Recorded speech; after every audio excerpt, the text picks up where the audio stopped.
Bonjour à tous, démarrons ce journal des régions par la solution e-control, une solution qui permet la circulation plus fiable des informations entre les systèmes financiers décentralisés et la tutelle. Un outil auquel les informaticiens et comptables doivent désormais s'habituer. Ils ont été formés sur cette pratique en début de semaine à Porto-Novo. Au milieu d'eux, Guillaume Avienou.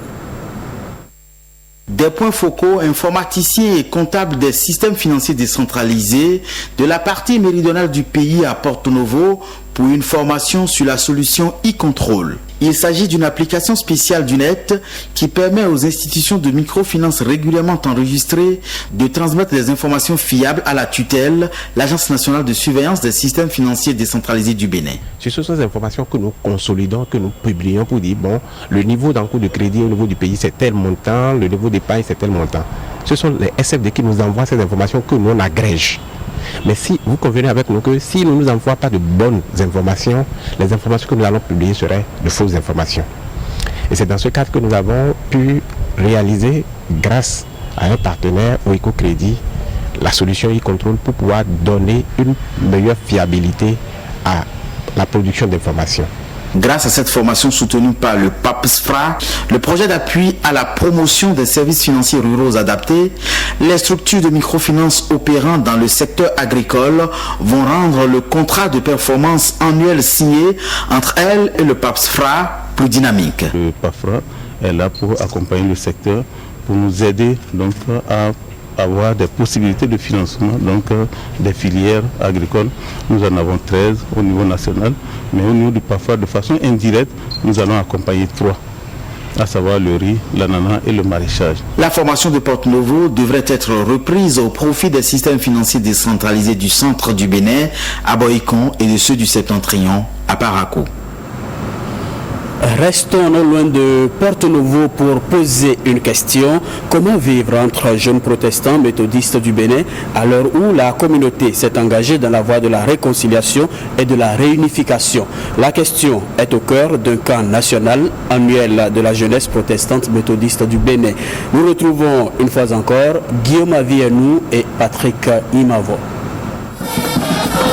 Une caravane à travers le centre-ville de Dangbo pour lancer le camp national annuel des jeunes méthodistes du Bénin.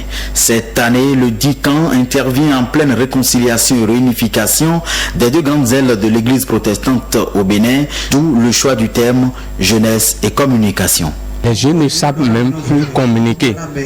Quelqu'un a dit même que si tu trouves un jeune qui te dit bonjour, en dernière position, attends-toi qu'il te demande quelque chose.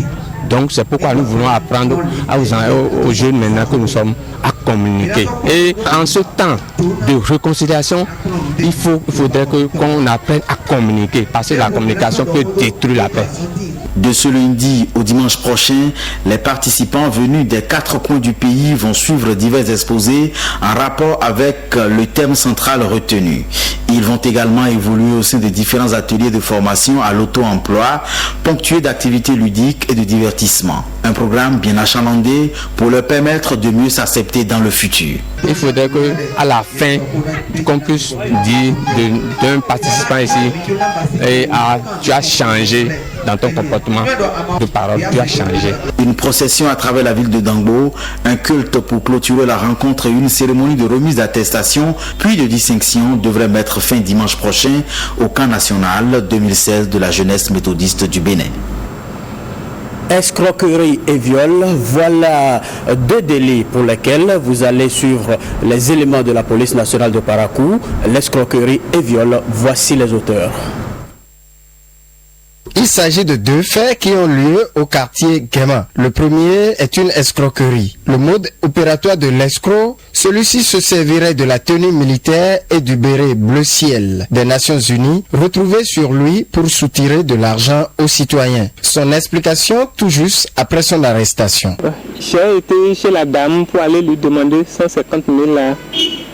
Et elle m'avait dit que les 150 000 là, c'est pas pour elle, que c'est pour son mari. Il a dit d'accord, que veut utiliser ça et au plus grand tard, 4 jours après, il veut la rembourser ça. Maintenant, tel n'est plus le cas. C'est ce qui m'a amené ici. est chose étonnante de voir un uniforme militaire dans les mains d'un civil. Comment le suspect a-t-il obtenu le treillis? Voici sa réponse. La tenue, lorsque j'avais passé le bac A2, l'année 2012-2013 aussi aidé de ça, et le bac n'a pas marché, j'ai commencé par faire des renseignements sur le Britannique militaire. Donc l'armée me plaît. Lorsque j'ai commencé par faire des renseignements sur le Britannique militaire là, bon, il y a un chef innocent, je l'ai appelé. Est-ce que le treillis il peut trouver et acheter chez lui? Il a dit oui, et il a demandé le prix. Il m'a dit c'est à 15 000 qu'il va me vendre ça.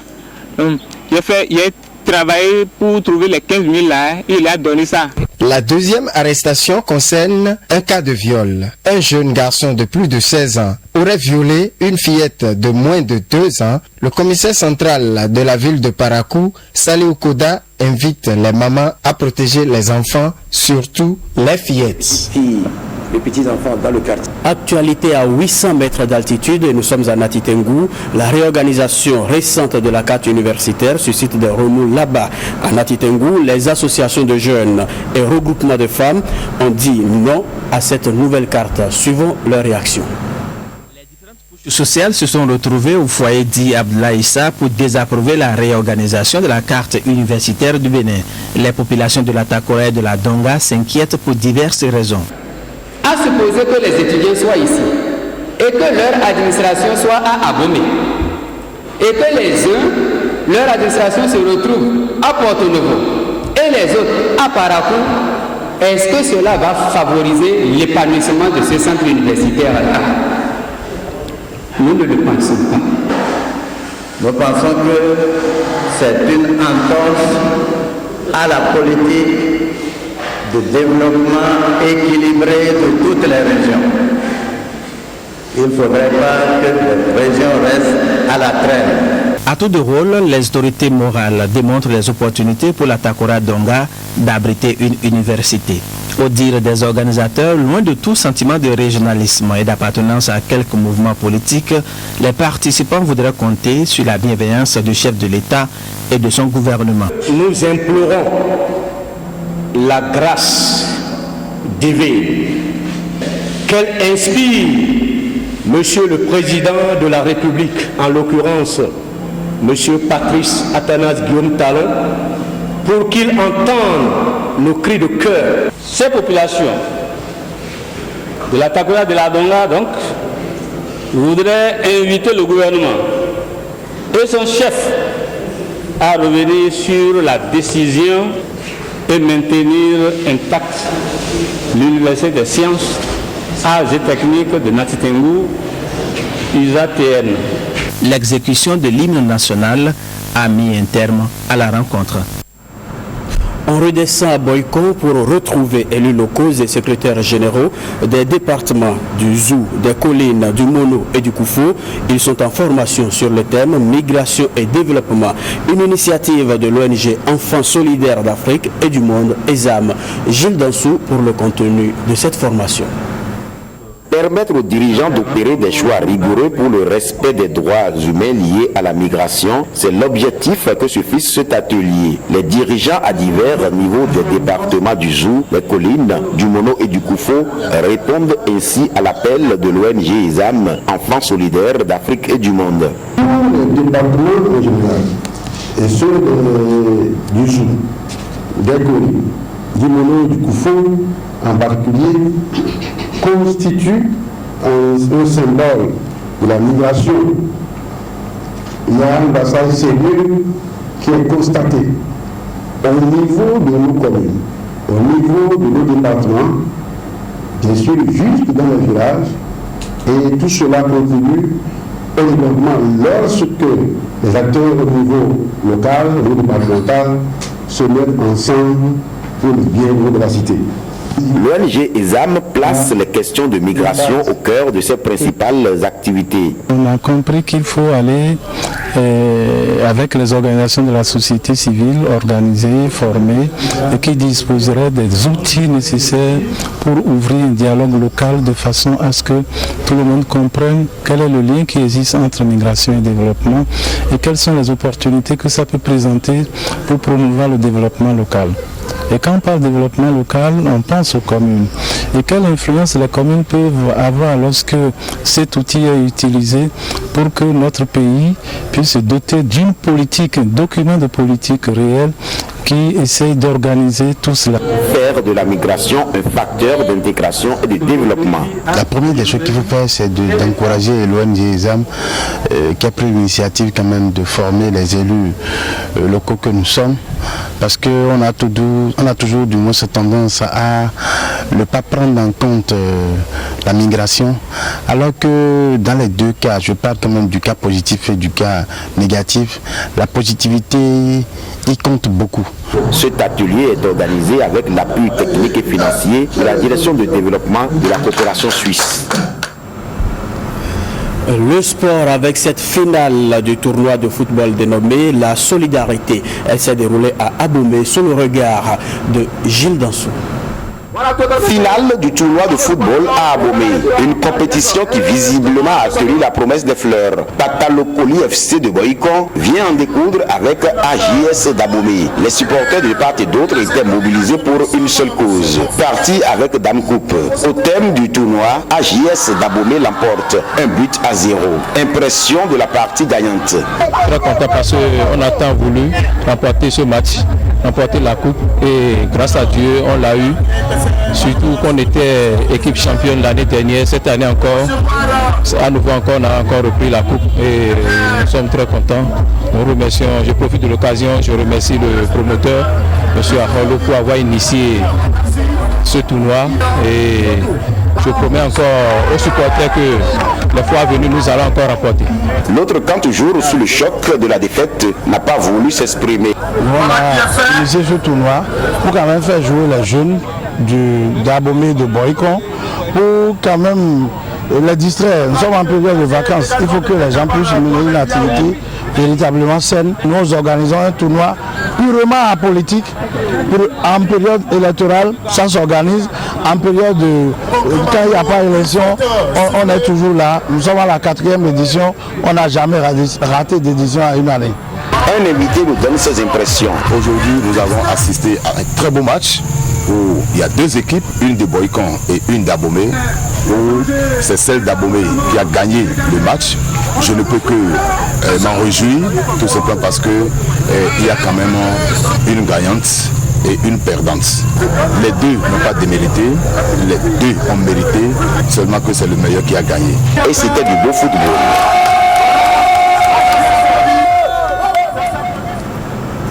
Voilà, vous n'avez peut-être pas eu le temps de feuilleter les quotidiens ce matin. Eh bien, tout n'est pas perdu. Emmanuel Sebo a parcouru pour vous les parutions de ce jour. Voici la revue de presse. Les quotidiens ont largement donné écho aux obsèques de feu Émile Derlin-Zinsou, notamment à la messe d'adieu dite hier à Saint-Michel. Le Bénin dit adieu à l'une de ses plus grandes figures politiques, estime la nation. Un ultime au revoir au détour d'une messe concélébrée par le nonce apostolique, Monseigneur Antoine Gagné, et un collège d'évêques.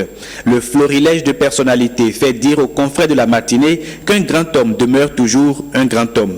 Il retourne à la poussière après avoir marqué le Dahomey, actuel Bénin, nous dit le journal. L'informateur rappelle que le regretté Émile Derlin-Zinsou est décédé le 28 juillet à l'âge de 98 ans. Adieu. Émile Derlin-Zinsou conclut le Progrès. La Tribune de la capitale propose à la DER de son journal un album de l'événement pour ceux qui ne l'ont pas vécu. Le Télégramme réalise le même exercice et d'un regard décalé de l'enjeu évoque une guerre de couple. 48 heures après l'annonce de la création d'une cellule de contrôle des arrêtés préfectoraux et ministériels, place à l'analyse. L'événement précis pense que c'est une mesure qui profite au ministre d'État, secrétaire général à la présidence. Koupaki arrache le pouvoir. Sous la plume de Christian Tchanou, le quotidien trouve que l'étendue des prérogatives et structures dont le ministre d'État Pascal Irénée Koupaki a la charge prend de l'ampleur au fil des jours. L'événement précis craint déjà que la bonne entente entre les deux ministres d'État ne se dégrade davantage. Ce premier conseil des ministres, après la pause gouvernementale, n'aura pas permis par ailleurs de dégager le programme d'action du gouvernement. Le clairon s'en saisit pour dire que le gouvernement Talon est toujours à l'épreuve du pouvoir. Il dénonce le buzz sur les réseaux sociaux au sujet d'un programme succinct publié un peu partout. Même s'il n'est pas totalement ficelé, on sait déjà que ce programme va s'étendre sur 10 ans. Ce qui surprend d'ailleurs Fraternité qui y voit le piège de Talon. Comment est-il possible d'élaborer un plan d'action de 10 ans pour un quinquennat, s'étonne le quotidien de Ménontin. Arnaud Doumarron, auteur de l'article, évoque des ambitions obscures. Alors que les critiques fusent contre le régime de la rupture, le potentiel prévient. Attention, Talon n'est pas une proie. Le journal sous le charme du président explique que Patrice Talon reste un mystère, un gros morceau à broyer. Plusieurs jours après la rencontre entre le président de la République et les centrales syndicales, l'événement précis revient sur l'information et publie la déclaration du secrétaire général de la CSTB. Voici ce que Paul Esseïko a dit à Talon, a titré ce matin le journal. Il n'est pas le seul à évoquer le sujet. Fraternité, sur cette actualité, a relayé le compte rendu de la séance fait par Paul Esseïko. À la lecture, Fraternité découvre les non-dits de la rencontre Talon-Syndicat. Le RAMU bientôt abrogé, les programmes d'enseignement maintenus avec sans doute un besoin de renforcement de l'effectif des enseignants. L'informateur indique justement que 200 enseignants en position sédentaire retournés en classe. Il s'agit d'un acte du ministre des enseignements maternels et primaires pour combattre les mauvais résultats du CEP. Ce qu'il faut aussi combattre, c'est l'invasion des chenilles dévastatrices dans le septentrion. Elles ont été découvertes dans les champs de maïs à Bembereke et à Peonko, informe l'affiche du jour. Et l'informateur précise que plus de 50 hectares de champs de maïs détruits à Peonko. Les paysans pleurent la destruction de leurs champs. Plus grave, Savalou pleure des morts. L'événement précis rapporte en effet que l'épidémie de choléra a occasionné des morts à Savalou. Plusieurs cas détectés à Cotonou, Zé et Soava. 16 cas sont recensés déjà à Soava, 2 cas à Zé, 6 cas à Cotonou 4 et 4 cas à Cotonou 5. Voilà, fin de ce journal. Merci de votre fidélité à la télévision nationale.